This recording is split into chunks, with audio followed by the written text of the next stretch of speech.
الحمدللہ رب العالمین والصلاة والسلام علی سید المرسلین اما بعد فاعوذ باللہ من الشیطان الرجیم بسم اللہ الرحمن الرحیم۔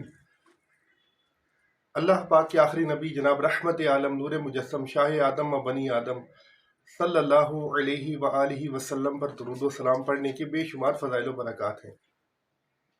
روایات میں ہے کہ حضرت آدم علیہ السلام روز قیامت ایک بہت بڑے میدان میں تشریف فرما ہوں گے، اور آپ یہ ملاحظہ کر رہے ہوں گے کہ کچھ لوگ جنت کی طرف جا رہے ہیں اور کچھ لوگوں کو جہنم کی طرف بھیجا جا رہا ہے۔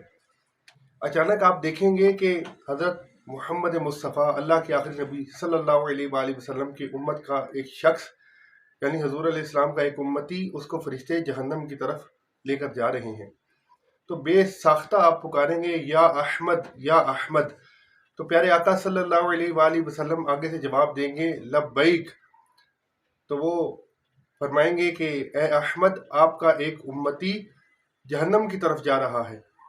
حضور علیہ السلام بے اختیار بے چین ہو جائیں گے اور اس طرف تیزی کے ساتھ جائیں گے جس طرف فرشتے اس شخص کو یعنی آقا کریم صلی اللہ علیہ وسلم کے امتی کو جہنم کی طرف لے کر جا رہے ہیں۔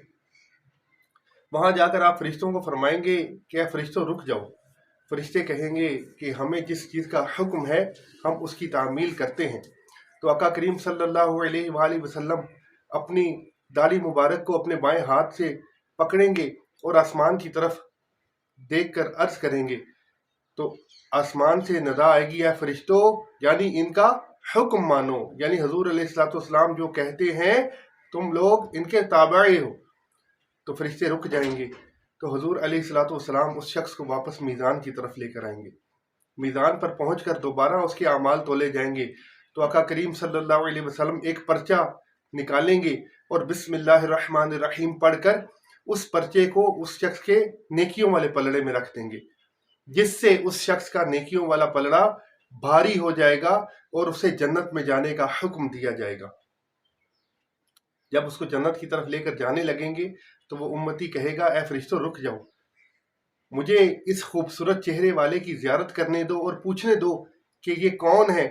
جب وہ آقا کریم صلی اللہ علیہ وسلم کے قریب آئے گا اور عرض کرے گا کہ حضور آپ کون ہیں جنہوں نے اس مشکل وقت میں میرے حال پر رحم کیا، تو آقا کریم صلی اللہ علیہ وآلہ وسلم فرمائیں گے کہ میں اللہ کا آخری نبی ہوں اور میں تیرا نبی ہوں اور تو میرا امتی ہے۔ یہ وہ درود پاک ہے، یعنی اس پرچے پر وہ درود پاک لکھا ہوا تھا جو تو نے مجھ پر بھیجا ہے، اور آج یہ درود پاک تیرے کام آ گیا۔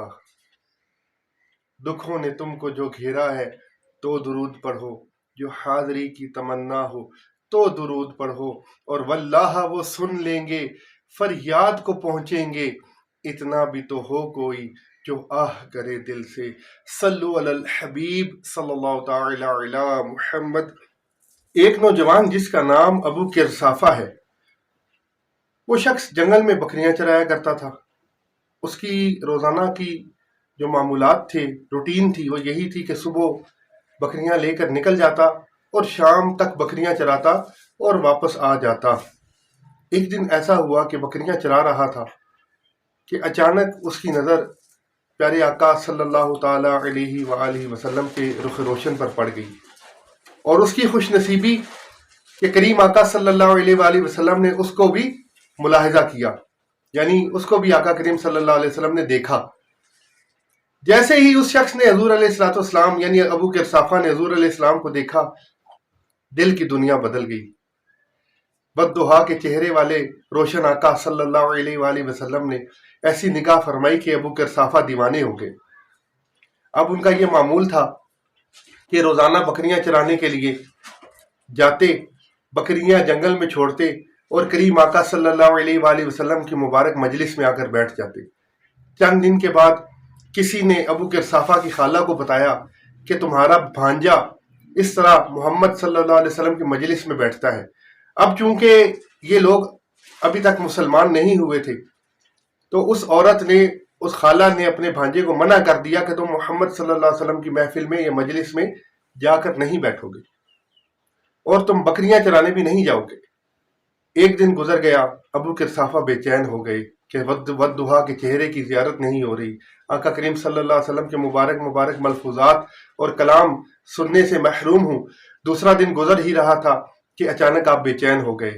جب عشق اور محبت کی آگ حد سے بڑھ گئی تو ابو قرصافہ اٹھے اور اپنی خالہ اور والدہ کے پاس آئے اور عرض کی، اے میری امی جان اور اے میری خالہ جان، آپ اگر کہیں تو میں آقا کریم صلی اللہ علیہ وسلم یعنی محمد مصطفیٰ صلی اللہ علیہ وسلم کی مجلس میں نہیں جاؤں گا، لیکن میری ایک گزارش ہے، ایک شرط ہے، ایک عرض ہے۔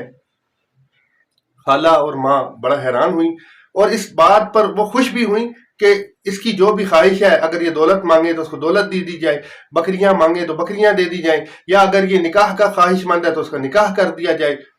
اور یہ شرط تو ان کے لیے آسان تھی۔ انہوں نے کہا، ہاں بھانجے بولو۔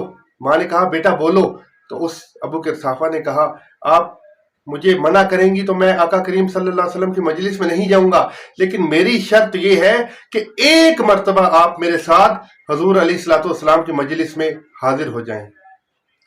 اب ماں اور خالہ بڑا حیران ہوئی کہ ہم نے تو سمجھا تھا کہ یہ کوئی بہت سخت شرط بتائے گا، لیکن اس شرط میں تو کوئی ایسی بات نہیں، ہم ایک دفعہ چلی جائیں گی اور واپس آ کر اس کو منع کر دیں گی۔ اگلا دن ہوا تو ابو قرصافہ اپنی والدہ اور خالہ کو لے کر آقا کریم صلی اللہ علیہ وسلم کی مجلس کی جانب چل پڑے۔ دل بے چین تھا، روح مستر تھی کہ نہ جانے آج مستقبل کا کیا فیصلہ ہوگا۔ آقا کریم علیہ الصلوۃ والسلام کی بارگاہ میں حاضر ہوئے، اپنے دلوں کو سنبھالا، بیٹھے، آقا کریم صلی اللہ علیہ وسلم کا مبارک اور میٹھا کلام سنا، اور پھر جب واپس آئے اب ابو قرصافہ پریشان تھے کہ ماں اور خالہ کیا فیصلہ سناتی ہیں۔ تو ابو قرصافہ جب خالہ کے سامنے آئے تو پوچھا، اے خالہ جان، اب کہیے آپ کیا کہتی ہیں؟ اب جو ان کی خالہ نے کہا وہ دل کے کانوں سے سنیے۔ ابو قرصافہ کی خالہ کہنے لگیں کہ محمد صلی اللہ علیہ وآلہ وسلم کا چہرہ کتنا پیارا ہے، کتنا روشن ہے، ایسا چہرہ میں نے آج تک نہیں دیکھا۔ اور محمد صلی اللہ علیہ وسلم کے کپڑے کتنے پیارے تھے، بے داغ، ایسے کپڑے پہننے والا جوان میں نے آج تک نہیں دیکھا۔ اور پھر کہتی ہیں کہ ان کی باتیں کتنی میٹھی میٹھی تھیں، جب بولتے تھے تو منہ سے پھول جھڑتے تھے، ان کا لہجہ کتنا نرم تھا۔ اور مزید یہ کہ پہلے ہم تجھے محمد مصطفیٰ صلی اللہ علیہ وسلم کی مجلس میں جانے سے روکتے تھے، اب تو جب چاہے حضور علیہ السلام کی مجلس میں حاضر ہو جایا کر۔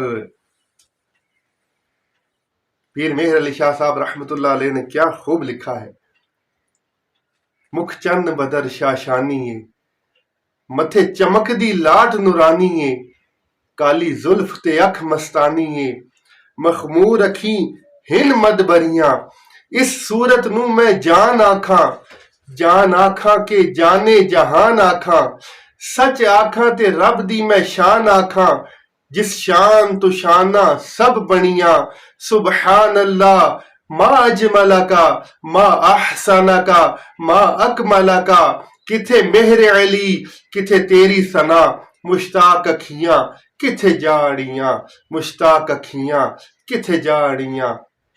اللہ کریم سے دعا ہے کہ ہمیں بھی عشق رسول صلی اللہ علیہ وآلہ وسلم کی وہ شمع عطا فرمائے جو صحابہ کرام اور اولیاء کرام کو عطا ہوئی۔ اللہ تعالیٰ سے دعا ہے کہ ہمارا خاتمہ ایمان پر فرمائے اور بروز قیامت ہمیں حضور علیہ الصلوۃ والسلام کی شفاعت نصیب فرمائے۔